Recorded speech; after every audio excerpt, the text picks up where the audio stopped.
So what we have here is a Kmart Campmaster LPG double burner. So this isn't how it came out of the box. So this is your gas lead. Alright, we'll bring this to here. So gas lead plumbs into the side and then into LPG bottle. Now we'll open it up. So when I got this, the lead was fixed under the unit itself. So we'll set it up. So lift, secure, lift, secure.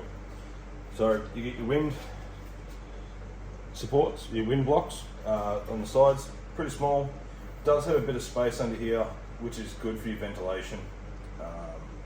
And then small area in here with the back ventilation. So what I actually do is I actually lift this up and put the hose under there. It's only really been on the shelf, you know, taking it off the shelf, putting it back on. So I haven't really been using it camping yet. So I can't really say how good that is.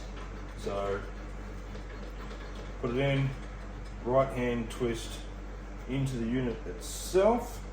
Now I do have an adapter, I just can't think of where it is, that does allow for small fitting like this. So this goes into a, I'll put it in below what size the LPG tank is. So it allows to be able to change it from this style fitting over to a regular LPG bottle fitting.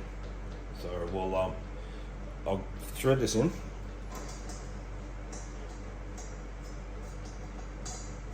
This one is a left, so it's reverse fitting of a small gas canister. So that is on. Make sure it's off. So off and off. Bottle is on. Now, big difference with this one that I've noticed from other ones. There is no automatic lighting. So you turn it on, it just keeps turning. There's no clicker to ignite this. So what I'll do is I will light it, start it up, and see where we go. So, turning it on. Bit pedantic way of doing it.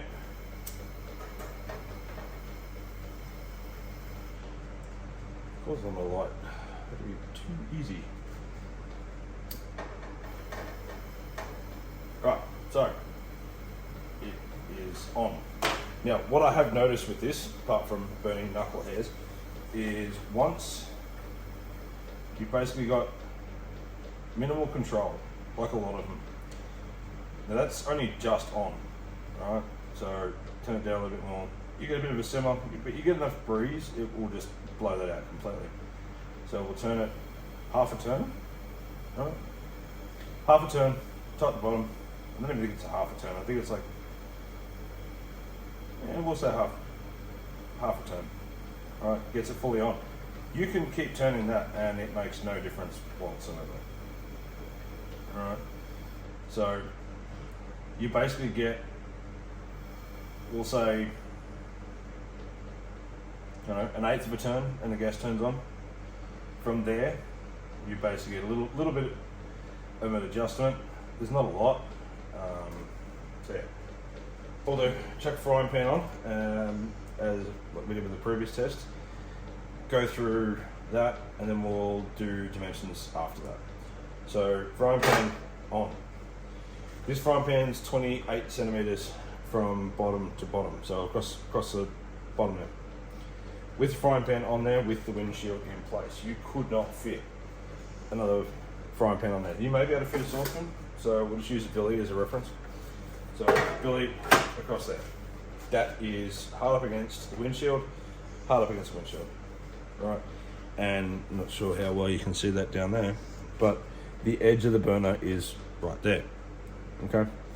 So we're literally, the edge of the burner is going to be sitting in between here. So you're going to get that burner heating up the frying pan on the edge. Okay? So, look, yes, you can get smaller frying pans. And just as a reference, got one of my campfire pans here. It does fit, right? So you can have both in the same spot. Now, even with a 20 centimeter frying pan, so a 20 centimeter frying pan, if you had a 20 centimeter frying pan, it would fit and not go past the center. Right? Whereas 28, 30 centimeter fry pan won't work. So what we'll do, move everything again, and we'll go through some dimensions. So the inside area from the highest point on the windbreak is 46 centimeters. So 46 centimeters. So 23 centimeters from the center to the outside at the top of the heat shield, which the windshield, does come in on an angle. And there's no real way to change that if it's secured to the lid. Alright, so what I'll do is I will pack that down. So, coming across the front, now remember that this hose does come out, okay, so it unscrews. Now, from side to side, you're looking at approximately 45 centimeters from the outside edge to the outside edge. All right. So from the front to the back, including the feet, you're looking at, including feet and dials, you're looking at 30 centimeters from front to back. The overall height is roughly 11 centimeters. All right, so storage wise, it doesn't take up as much room as a double butane cooker. Right? That's one benefit, but the downside is the amount of space that you do have inside here with these. So if you were to have them like that, cool, no worries, you've gained that extra space. So to go from the top to there, you're looking at 48 centimeters, but they will stay loose, and your door will be loose as well. So recommendation would be to have them secured to the lid, but it is possible to run without it. So what we'll do is undo this now. I did turn the gas bottle off previous to that. It is a reverse thread on the bottle connection.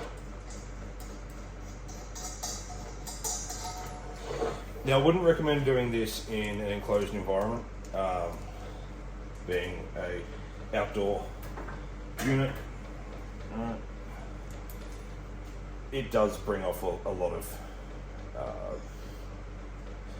LPG smell, and if you were to use this in an enclosed environment, now I've got ceiling fan on as well as my exhaust vents open in my workshop, so that gives more ventilation. So put that in there, like so. Alright, close it up, and that's how I store it. So yeah, with that one, compared to a butane canister, disposable canister cooker, which I've done in one of the previous videos, I'll have a link to that one in the description, as well as a little card up here for it. With this one, I haven't really tried it camping. It's just been around the workshop, heating stuff up, cooking my lunch while I'm in the workshop, things like that. It's worked great. I found with what I have used it for that it is a bit better than the butane cooker. Now I will put a link to this item in the description, so you can find it, have a look. I'm pretty sure it was $55 originally. Now we happened to be in Kmart one day and it's sent on a clearance down to $50. I was happy to pay the $55 for it because I've been trying to get one for absolutely ages. Being in Alice Springs, we don't get a lot of stuff delivered to our Kmarts, and when we do, they're snapped up really quickly. So yeah, value for money for what I use it for the small amount of times that I've used it, it's great. You know, you do have to buy the adapter to be able to use a full-size gas bottle, but that gives you the benefit to be able to do that, especially for, you know, caravanners or even campers, stuff like that. If you have a full-size gas bottle for, say, a hot water system, this is great because you can use an adapter. Now, that adapter I will put in the description as well. I picked up ours from Bunnings. I think it was like $10. So hassle of smaller LPGs, I think they're about 2 kilo LPG. The hassle of being able to find places that have it, one, if not getting them refilled, and the cost is comparable to a full-size gas bottle. So what are they, 4.5? No, 9 kilos. 9 kilos. So this would make it a 4.5. All right. I could be wrong. I'll put it in the description anyway. So yeah. Don't forget to like, subscribe, comment. Now we will be doing a lot more reviews of products this year. Just given everything in the way of work and family and stuff like that. If you follow us on Instagram, you'll understand what we're talking about. But yeah, definitely have not got enough time currently to be able to go camping. It's still really hot here anyway. It's going to be really hot until April, and then come April it's going to be bloody cold. So yeah, time wise, family wise, not able to get out camping, and be looking at, like, you know, September before we can even get out camping again. So yeah, we'll be purchasing some more stuff. We've got a few things in the works. We'll test them out, even if it's just at home. We'll test them out at home and give a quick review. But yeah, like, comment, subscribe. What would you like to see in the future us trying to do? Now remember, we most of our products are budget friendly, so just keep in mind that, like, we're happy to go out and buy stuff and test it and review it and, you know, give it a go and see how it goes, and save you going out and getting it and hating it. Like, pretty much everything that we use is budget friendly anyway. We don't go out and buy the big ticket items. It's, you know, it's not our style. So, but yeah, leave a comment. What do you want us to review next? All right, thanks guys.